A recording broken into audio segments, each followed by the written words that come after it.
ആടിയിട്ടും ഓരോരോ കളികൾ കളിച്ചിട്ട് നിന്നാലും നല്ല സന്തോഷം ഉണ്ടാവും. എല്ലാവരും ഒത്തുകൂടാനും അവധിക്കാലം സന്തോഷമാക്കാനും കഴിയും. അപ്പൊ ഇന്ന് മാമൻ നമുക്ക് ഊഞ്ഞാല് കെട്ടി തന്നിട്ടായില്ലേ. അപ്പൊ നമ്മ കൊറേ വിട്ട് ആടി, ഇവിടെല്ലാം വൃത്തിയാക്കിയിട്ട് നമ്മ കൊറേ വിട്ട് ആടി. എന്നിട്ട് ഇപ്പൊ ഒന്നും കൂടെ ആടുന്ന്. അപ്പൊ എല്ലാരും അവധിക്കാലം അടിച്ചു പൊളിക്ക്. അപ്പൊ ഊഞ്ഞാല് കെട്ടുമ്പോ ശ്രദ്ധിക്കണ്ട, വില്ലാളെ കൊണ്ടെല്ലാം കെട്ടിക്ക. ഏട്ടന്മാരെ കൊണ്ടും അമ്മമാരെ കൊണ്ടും അച്ഛന്മാരെ കൊണ്ടെല്ലാം കെട്ടിക്ക. നമ്മ സ്വന്തം മരത്തുമ്പോ കയറിയിട്ട് കെട്ടിയെങ്കിൽ ഇടുമ്പോ താഴെ കിടക്കും. പിന്നെ സ്കൂളിൽ പോകാനും കഴിയില്ല, അവധിക്കാലം സന്തോഷിക്കാനും കഴിയില്ല. അപ്പൊ ഇപ്പൊ ഊഞ്ഞാല് കെട്ടുന്ന പരിസരം എല്ലാം വൃത്തിയാക്കണം. ഇപ്പൊ പാമ്പിന്റെ ശല്യം നല്ലോണം ഉള്ളതാണ്.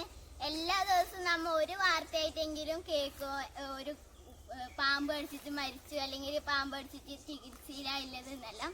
അപ്പൊ എല്ലാരും ശ്രദ്ധിച്ചിട്ടല്ലോ ഊഞ്ഞാല് കെട്ടണം.